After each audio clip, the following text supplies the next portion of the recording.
آپس میں مل جل کر کے جو ہے وہ ایک دوسرے کا تعاون کرنا چاہیے، اور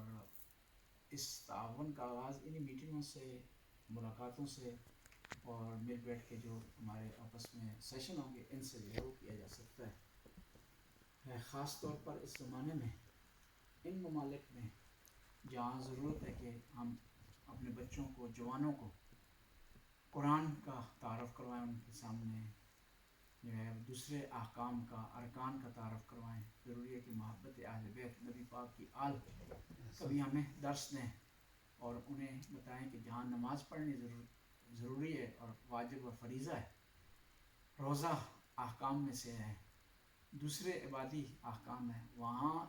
ان تمام ارکان کا جو مین ہے وہ اہل بیت کی، نبی پاک اور ان کی آل اور ان کے اصحاب منتجبین و منتخبین کی ولا رکھنا، ان کی محبت رکھنا ضروری ہے۔